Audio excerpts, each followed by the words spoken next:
Olá, eu sou a Tatiane Tereza e esse é o Tempo de História.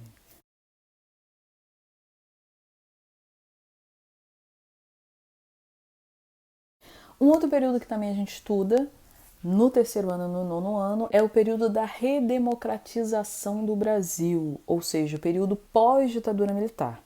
Um conceito importante quando a gente pensa nesse período é o retorno da democracia. O Brasil que viveu de 1964 até 1985 no período ditatorial de presidentes do alto escalão do Exército Brasileiro volta a ser uma democracia.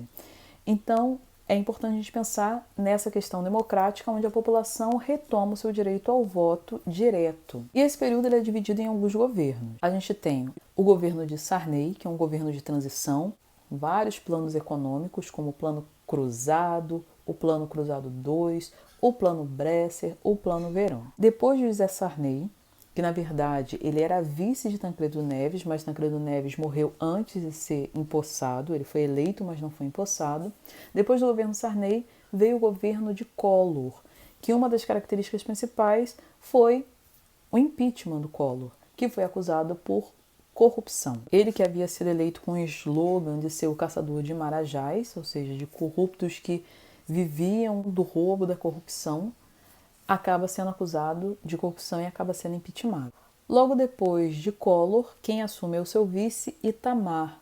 Itamar Franco, cujo governo é marcado pelo estabelecimento de uma política neoliberal, ou seja, de um novo liberalismo, e pelo início do Plano Real. Lembrando que naquele momento o ministro de Itamar era o Fernando Henrique Cardoso, que acaba sendo eleito posteriormente. E começa assim a era FHC. Era porque ele fica 2 mandatos. E o governo de Fernando Henrique Cardoso, ele é marcado por uma certa consolidação do Plano Real e também por aprofundar o neoliberalismo com a privatização de empresas estatais. Logo depois de Fernando Henrique Cardoso começa a era Lula. Um dos conceitos importantes da era Lula é a diminuição da desigualdade social no Brasil, principalmente incentivada pela implementação de programas sociais de cunho assistencialista como Fome Zero, Bolsa Família, Minha Casa Minha Vida. Lula também fica 2 mandatos e depois dele assume Dilma Rousseff. Pela primeira vez uma mulher foi eleita à presidência da República, que de certa forma é uma continuidade do governo de Lula.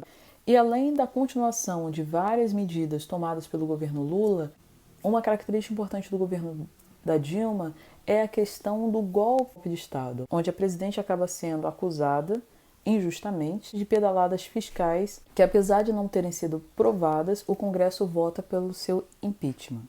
E logo depois de Dilma Rousseff, quem assume é o vice da Dilma, que é o governo Temer, que é apontado por muitos como um governo golpista, onde ele assume o poder dentro de uma manobra política e que tem algumas medidas um tanto quanto entreguistas, ou seja, ele começa a entregar algumas riquezas brasileiras a um preço muito baixo, como por exemplo o início da venda do pré-sal, que é aquela reserva de petróleo em águas profundas descobertas no governo Lula. Bem, eu fico por aqui. Esse foi o Tempo de História. Não se esqueça, se inscreva no canal para acompanhar outros vídeos do Tempo de História. E nós temos, além do canal do YouTube, um Instagram do Tempo de História, também o Facebook e o Twitter. Até a próxima!